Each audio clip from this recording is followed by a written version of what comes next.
What drives you, Exile? Is it justice? Revenge? Honor?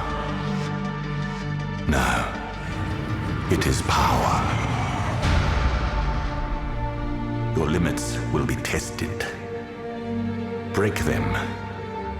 Do what is thought impossible, and the Atlas will follow.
If you've been looking to play one of those huge, amazing clear bow builds, but you really just haven't felt like ponying up the cash to do it, this might be the build that you've been looking for. With the changes that have happened to the Deadeye Ascendancy, as well as the inclusion of Harvest back into the core game, we have a significantly easier time gearing certain kinds of characters, and the elemental hit Deadeye is no exception. Historically, builds that use bows are typically extremely expensive to get going. As an upfront warning, this build is not League Start viable. This is not a build that you can play as your very first character, as it does require a few pieces of gear to get going. That being said, this is not going to be something that requires 10, 15, 20, 50 Exalt to be able to clear high-tier red maps. Now, I want to preface all of this by the fact that I am not able to control the economy. Due to either this video or other things outside of my control, there may be fluctuations in the prices of gear and the cost of this character in particular, so keep that in mind. However, when I was initially gearing this character in the budget version of this build, I was able to get most of the gear that was required in about 50 to 100 chaos. The main pieces being the Zoph's Blood Amulet, the 2 jewels that we required to make elemental hit choose only fire, as well as the crafted bow. Beyond this, the rest of the gear is relatively cheap to begin. However, this is one of those builds where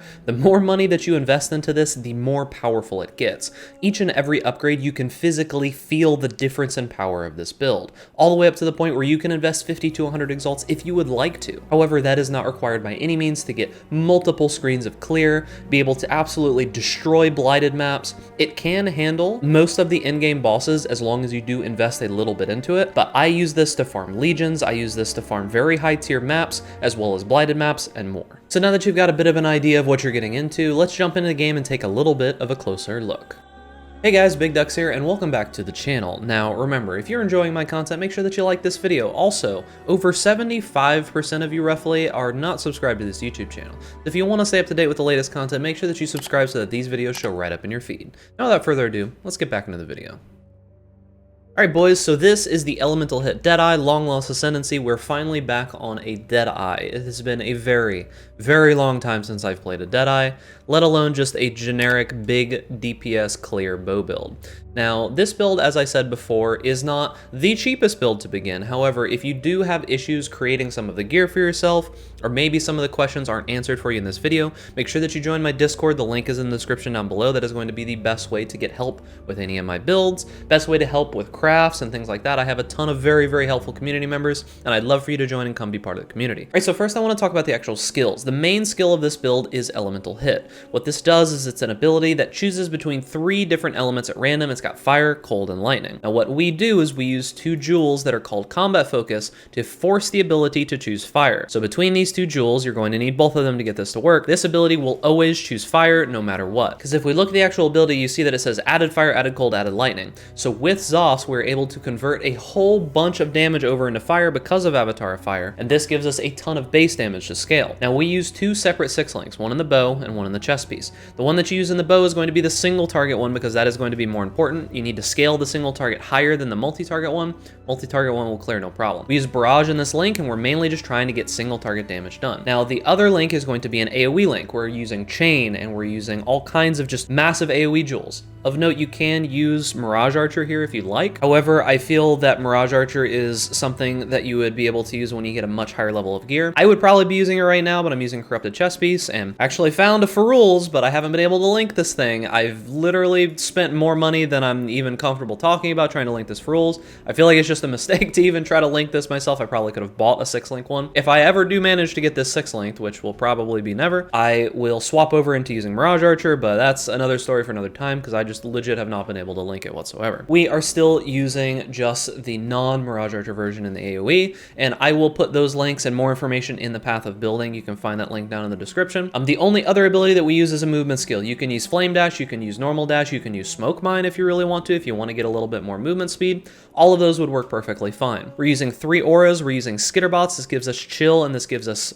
Shock, 18% more damage because of the Shock and 18% slow because of the Chill. We're also using Anger. This gives us an additional amount of fire damage to attacks, which gives us more damage to scale. And then we're using Precision, which is giving us a little bit of crit, and it's also giving us some accuracy, helping us not miss enemies. Beyond that, the only other thing that we're using are Wave of Conviction, Frost Bomb, and Sniper's Mark in a Asinus Chant helmet. This helmet is very good. We're using a Wave of Conviction with Combustion just to make sure that we're applying both the exposure from Wave of Conviction as well as the minus fire resistance from Combustion. And then Frost Bomb is just being used because the Maven buffs bosses all the time and makes them really hard to kill, so this stops that. This Sniper's Mark is pretty interesting. You'll see this later on in the map example. This plus our Ascendancy, which I'll also talk about later, gives us a ton of damage and also gives us very good cleave on single target.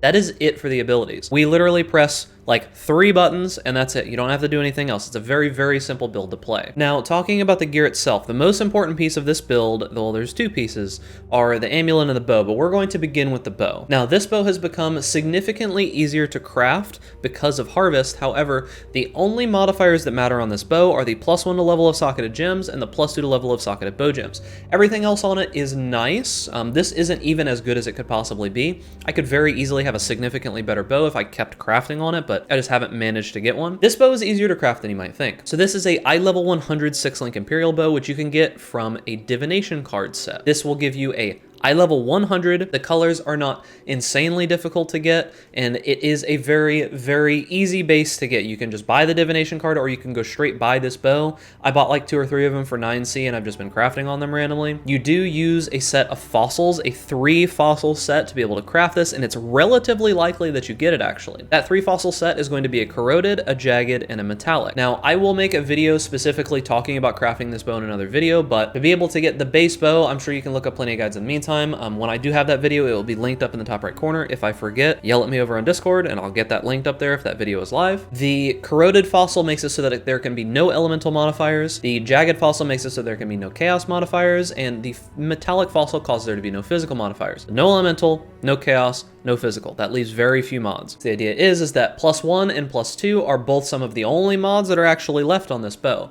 Beyond that, you can use Harvest to do some more shenanigans with this bow, but I can talk about that, like I said, in the other video. Very, very easy to craft this bow. The corroded fossil is the most expensive part out of the entire crafting process. It takes me on average about 3 to 5 to be able to hit this bow. I've done it 4 or 5 times now. Just to double check how often it was. I don't know how lucky that is. It may be lucky, it may be super unlucky, but I get it after about 5 tries. So at most, this bow should cost you around 50 to 60C if you are unlucky. And then beyond that, you can craft it more with Harvest. The other piece is going to be Zolf's Blood. With these 2 pieces, you can pretty much play the build. These are the 2 more expensive pieces of the build. I'm pretty sure I got mine for about like 40 is when I initially bought it. I don't know what the price is going to be as of this video, but with these 2 items, you can actually play the build. The rest of the gear here does help.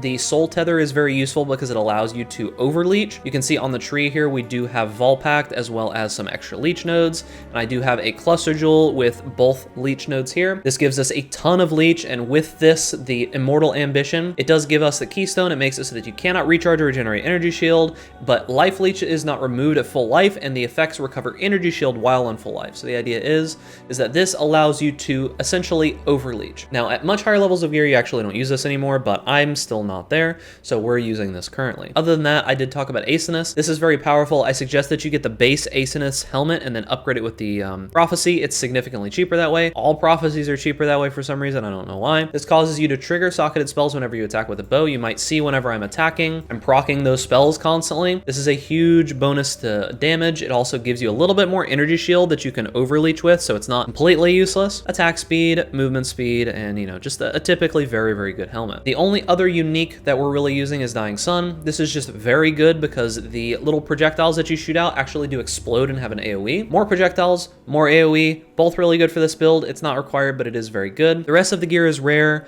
The jewels, the 2 combat focus jewels, you will require. I am also using a medium Thread of Hope here on the tree. This Thread of Hope is very powerful. It allows you to get endurance charges on kill, frenzy charges on kill, as well as the big life node here and the fury bolts node here for some extra strength and projectile damage. It's just a very, very good medium cluster. You can use it if you like. And then with the rare gear, we can go over it. Rings, you are looking for crit. You're looking for damage, meaning like fire or elemental damage, and you are looking for life and resistances. That's what you're mainly looking for. You can get that on both rings. I don't have great rings here. I could honestly have significantly better rings. You can use a pyre ring early on to convert half of that cold damage that you're not converting into fire. It's good as a basic ring, but you're going to want to upgrade it eventually. We are using a pair of gloves that have added fire damage against burning enemies. This is very, very, very good. You can only get that burning effect from your actual AoE version of it. The elemental focus gem is going to prevent you from being able to ignite. However, you should be able to ignite with your clear version of the skill. The added damage versus burning enemies is very nice. It's not required, but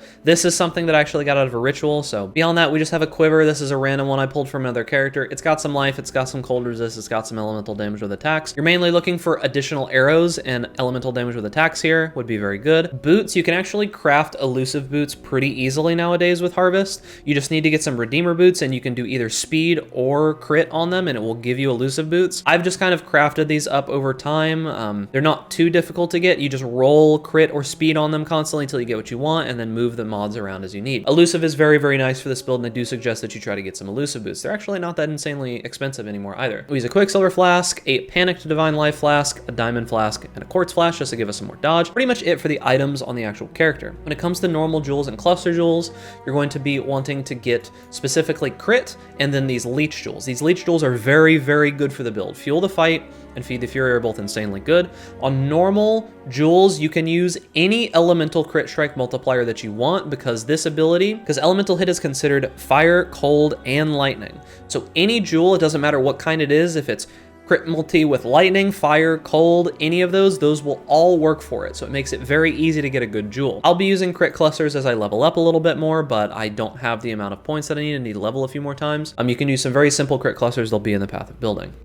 Next thing I want to talk about is the actual Ascendancy itself. So the Ascendancy, I've done a lot of testing of all the different things, and this is what I have landed on as being the best. I have tried the Occupying Force node. It honestly didn't do very much for me. Maybe it would be okay if you were really, really focusing on single target and that's all that you wanted to do. Maybe this would be okay, but honestly, I really don't think it's that great. This is better for another build that does more damage just by like stacking things. I did try Wind Ward, and Wind Ward is pretty good. However, there's one downside to Wind Ward, and that is that you lose all the Gale Force when you get hit. It's 30% less damage taken most of the time. However, the Gale Force that you stack up is not always going to be at 10, so this isn't as reliable as it might seem. I actually have kind of learned that Focal Point is just better than Wind Ward. Focal Point is 25% less damage taken from enemies near your marked enemy. Marks to inflict are not removed from dying enemies. So what this does is that anytime you're fighting a boss, they just do 25% less damage to you. And on top of that, any enemies around them also do 25% less damage, and when you kill something, that mark stays in the air until you mark something else. Also, it gives you 75% increased effect of your marks. This node is actually really insane, and it's much better than Wind Ward in my opinion if you are using Ascendancy Champ. Significantly better. Gathering Winds itself, you still want to use this. This is your movement speed. This is your tailwind. This is insane. You should use this no matter what. This is a 100% you should use it. Next thing is Far Shot. I actually don't think that Far Shot is that good. I know it might seem weird, but most of the time I felt that with Farshot, if I really wanted to clear things at range, it didn't really seem to do very much for me. The projectile barrages having no spread also isn't that great. I found that when I went point blank and just ignored this node, I actually seemed to do better on bosses, and I seemed to do better on clear. And that's mainly because of the ricochet node. Ricochet gives us more chain, and it also makes it so that there's a 30% chance when they chain, that they'll chain when they collide with terrain. So between this and the just generic 2 additional projectiles,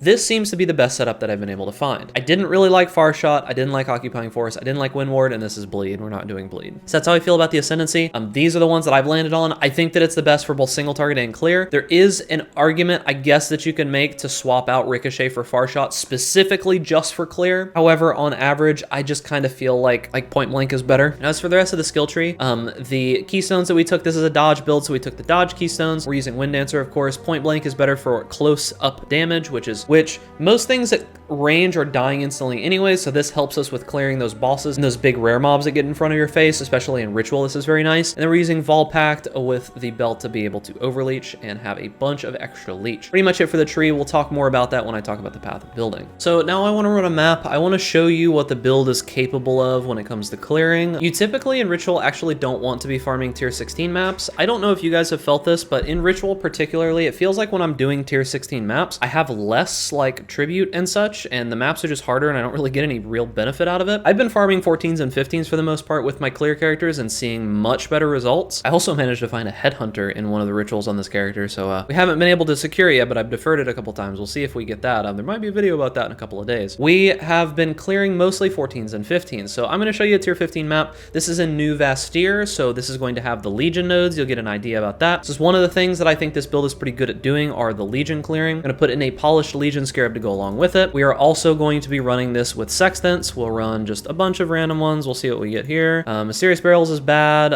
Vault skills is fine. Cold damage, conversion monsters, and fire damage, that seems fine. And then we will run this with what about an infused ambush just to give us some more stuff to do. So you'll see that the main thing that is powerful about this build is going to be the clear. Clear is very, very, very good on this build. You can clear multiple screens away from you and you can kill things that are off screen to you quite easily. However, I will say this is a dodge build. This is a dodge build with not a ton of life, but you'll see right up front, we can clear things without even seeing them. We clear things like throughout multiple screens at a time because of how many times we chain. We do use a cast when damage taken with an Immortal Call just to offset some of the like random burst damage that we might take, but between Wind Dancer and the Mark Ascendancy that we do have there that causes enemies to do 25% less damage to us, we don't die super often, but it is a dodge build. You are still going to die occasionally. Because we are having so little life and we are using the Volpact node, we don't have any regeneration whatsoever.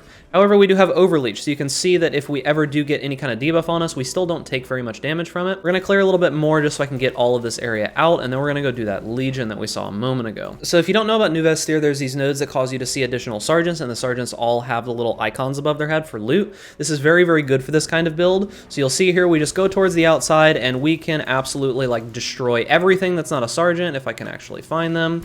You can use your single target when you actually find these nodes, and we can absolutely pop them like they're nothing, right? So let's see if we can get a couple more of these. And there you go, right? So we got quite a few of those, that whole side. Unfortunately, this layout is not very good.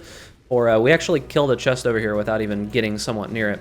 Unfortunately, this layout's not very good for being able to clear these well, but these mobs are very dangerous. However, because each of the sergeants has an icon over its head, you can kind of see on the minimap where they are. This build does very good damage from range, so you can actually just kill them from off screen. And because of a node that we have on the tree that allows us to knock back enemies when we crit, we can actually just kind of like perma knockback enemies so that they can't really get too close to us. Now there are mobs like this one, the ones that do the little slam on their thing that can be kind of a pain. Oh, we got a Timeless Marikath emblem. So that's another thing that can happen in this area, is that there are sometimes you can just have full emblems that will drop instead of the splinters. Pretty nice for clearing. That's something that I've been doing with this build a decent amount. The more investment that you do put into these areas, the more that you'll get out of it. Oh, and before we get to the boss, I want to show you a ritual real quick because we didn't actually get to see any of those while I was looking around. I just didn't manage to find any. Rituals are actually quite comfortable for this build for the most part. The main way that you're going to do it is you will just be using the ability to clear like your AoE, but the single target is actually very good in Rituals because there are so many yellow mobs and because they're so close together. you can actually clear these quite efficiently if, you know, you don't have some random mob sitting in the corner. All right, so now that we're at the boss, there is a ritual here, so we're gonna have to clear this out a little bit. But you'll see that the boss itself, you see how we kind of like cleave in an AoE around the boss like that? You'll see that the damage is actually not too bad. We'll revive him again here with the ritual. The single target damage, this is a tier 15 map, is not too bad, actually. Ever since I made some changes to the build, we got, you know, we swapped off of far shot, we moved to point blank, and we have been using the focal point node. We've been doing a lot better on single target. That was my main like grievance with the build, but you can kind of see like the single target's not bad at all. You can do most of the bosses in the game somewhat comfortably, but it is a dodge build, it is a leech build, so they're not going to be as comfortable as say like a tankier build would be, but still very good. Unfortunately, I didn't find my headhunter again in here yet. All we got is a 10 sack of chaos. It's way too expensive for anybody to buy. That's pretty much it for the mapping example. Very, very comfortable. You will die occasionally. Keep that in mind. This is a dodge build. It is a lower life dodge build. So just keep in mind, it's not always going to be sunshine and rainbows. You will occasionally just get one tapped. Didn't happen to us here, but it is what it is. So that's pretty much going to be it for the build. The last thing we're going to do is jump into the path of building, look at some of the leveling trees, and a few other things. So let's get into that. All right, boys, so now that we're over here in the POB, I want to go over a couple of things. Just remember there are leveling trees down here in the bottom. You can test the first beginning levels all the way up through the final in-game leveling tree. So keep in mind that each of the leveling trees does have the order of which ascendancy points you're supposed to take, so you can see point by point here which ones you're supposed to take. But make sure that you follow the leveling trees so that you know where you're going. Also, in the skills section, you will see a ton of skills. There's a lot of stuff to go over in this one. I have leveling skills. You can use Caustic Arrow and Toxic Rain if you like. You can just start with like Split Arrow into Elemental Hit. I don't suggest that you do that unless you know what you're doing. If you know what you're doing, then you don't need my help anyways. But you should be doing like Caustic Arrow and Toxic Rain to begin leveling. You can swap over to Elemental Hit later if you have the gear. Keep in mind that there are links in here. They are in order of importance. I have them differentiated by levels. And then in the end game, you'll see that there is a single target, a clear ability, spells for your helmet, and then there is also the awakened versions down here if you got lots of money. In the item section, you will see that the first item set here is my gear. This is the gear that my character currently has as of making this video. This might change later in the future, I'm not exactly sure. There is also a budget set of gear. This is meant to be gear that you should be able to realistically obtain as any kind of player. Now keep in mind that the bar for entry of builds has gone up with this expansion. This isn't my change, this isn't something that I'm doing, it's just simply GGG has made the game harder and they've also made it easier to farm currency. So the cost of a budget build a lot of the time is going to go up a little bit from here on out, essentially. So there will be notes on certain items, such as things where it says check notes for info, or you might see on the helmet here, it says self-cast the abilities in the helmet until you can afford Ascendancy. There are little notes on certain things like that there. There is also an expensive gear section. This is meant to be top-end peak gear that you really shouldn't be even like coming close to being able to getting. But for those people who do have a ton of money and they want to push the build further, you can go for this. Keep in mind on each of these pieces of gear, you'll see that there might be a little thing that says enable power charges in configuration if using this item, or for like Unbottled Faith, enable consecrated ground effects in configuration if you're using this, a couple things like that. So this is meant to be like insanely expensive gear. I was able to do most of the stuff with just the stuff in my gear. The configuration should be correct. If I've made any errors on any of this, make sure that you just let me know. Best place to do that is over in the Discord. Make sure that you join over there. And the last thing is going to be the notes. These are pretty extensive. I spent a lot of time. There is a section for crafting the bow. There's playing the bill. I talk about the cluster jewels and the thread of hope. And I also do talk about like some items that you need to play the bill. There's a bunch of Q&A stuff in here, and that's pretty much it for the POB. Make sure that if you have any questions, you first consult the POB. And that is the video. Now, this character did a lot better than I expected it to, because I was kind of worried that it was going to be expensive, but we managed to make it work without it being too much gear. Excellent clear, some of the best that I've ever played in a character. It's got pretty respectable single target once you start doing a little bit into it, and it's relatively like tanky. Like, it doesn't die all the time, but being a dodge character, being a lower life dodge character. So if you need more help with my builds, make sure that you join my Discord. There's a bunch of helpful people in there. You can ask in the PoE questions section. There's a ton of helpful community members. I hope that you join the community, come hang out with us. And beyond that, if you enjoy my content, make sure that you like this video so that more people can see it. Subscribe to the YouTube channel for more content similar to this, and stay safe out there in raid class. And I'll see you guys in the next video.